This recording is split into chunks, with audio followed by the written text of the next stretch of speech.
सभी बांग्लादेशी मुसलमानों को हम आसाम से बाहर भगाएंगे ही, और भगाने का हमारा रास्ता है। 1951 की मतदाता सूची में जो मुसलमान थे, उनसे आज के जो मुसलमान कहते हैं हम भारतीय हैं, उनका डीएनए टेस्ट किया जाए। जिन मुसलमान का डीएनए 51 के मुसलमान मतदाता के वंशजों से मिलेगा वह भारतीय, बाकी सबको पकड़कर बांग्लादेश भेज दिया जाए, और नहीं जाते हैं उनको बांग्लादेश जाने वाली नदियों में वहां पहुंचा दिया जाए। असम के मुख्यमंत्री हिमंता बिस्वा शर्मा क्या हिंदुओं के लिए काम कर रहे हैं? अच्छा काम कर रहे हैं, पर अच्छा काम करने का सर्टिफिकेट तभी दूंगा जब जनसंख्या नियंत्रण का कानून बनेगा और डीएनए टेस्ट से बांग्लादेशी मुस्लिम घुसपैठियों को भगाएंगे, तब मैं फाइनल सर्टिफिकेट हिंदुओं की ओर से इश्यू करूंगा। हिंदू खतरे में है वह सच है, क्योंकि हिंदुओं की जनसंख्या घटने लगी है, मुसलमानों की जनसंख्या बढ़ रही है, और भारत दुनिया का सबसे बड़ा जनसंख्या का देश बना यह मुस्लिम जनसंख्या के कारण ही बना है।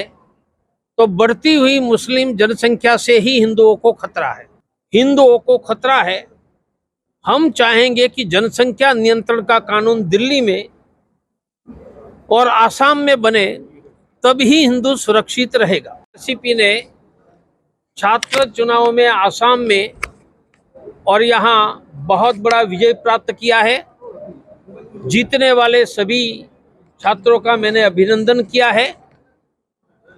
राष्ट्रीय छात्र परिषद की 4 मांगे हैं: सस्ती शिक्षा, गुणवत्ता युक्त शिक्षा, शिक्षा के बाद रोजगार और शिक्षा के साथ रोजगार। यह 4 मांगों को लेकर राष्ट्रीय छात्र परिषद देश में आगे बढ़ रही है और बड़ी मात्रा में छात्र उनसे जुड़ रहे हैं। अब पूछिए आपको। आपने भाषण में जिक्र किया है कि हिंदू खतरे में है, बीजेपी हिंदुओं को सुरक्षा नहीं दे रहा है।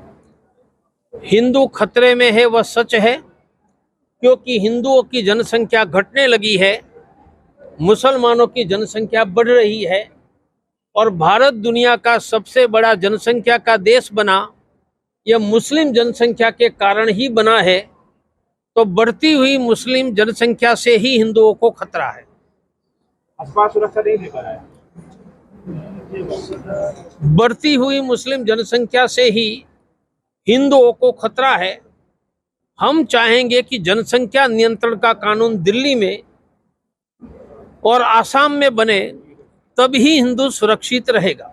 यह प्रश्न का उत्तर मोदी जी से पूछो ना, उन्होंने कहा था ना, तो फिर से आएंगे तो उनको पूछो। मैंने तो कहा था सभी बांग्लादेशी मुसलमानों को हम आसाम से बाहर भगाएंगे ही, और भगाने का हमारा रास्ता है। 1951 की मतदाता सूची में जो मुसलमान थे, उनसे आज के जो मुसलमान कहते हैं हम भारतीय हैं, उनका डीएनए टेस्ट किया जाए।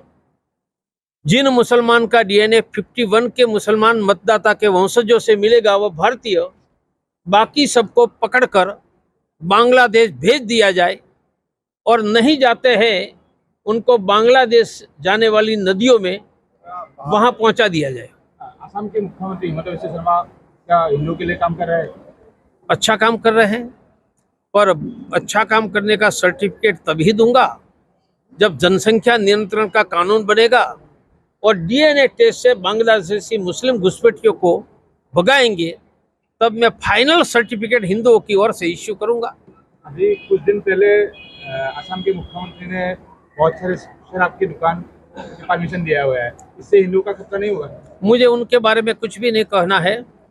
मैं तो हिंदुओं की सुरक्षा की बात ही करता हूँ। शराब का ठेका किसको देना, क्या देना, वह सरकार तय करेगी। तो मुसलमान लोग पीते नहीं है ना, हिंदू की जुबान ही पीते। क्या करना वह सरकार को तय, उसके बारे में मुझे कुछ नहीं बोलना है। हिंदुओं की सुरक्षा के लिए हिंदू सक्षम है। बीजेपी सक्षम है या नहीं? हिंदुओं के बलबूते पर पॉलिटिकल पार्टी जीतती है, इसलिए महत्व का हिंदू है, पॉलिटिकल पार्टी नहीं है। तो सक्षम कौन है? हिंदू ही है। सर, अभी हिंदू संकट में है क्या? हिंदू खतरे में है। यही चलता रहा तो 50 साल के बाद एक भी हिंदू का घर आसाम में नहीं बचेगा। खतरे में है ही। मैं जगाने आया हूं और मिलकर हम बचाएंगे।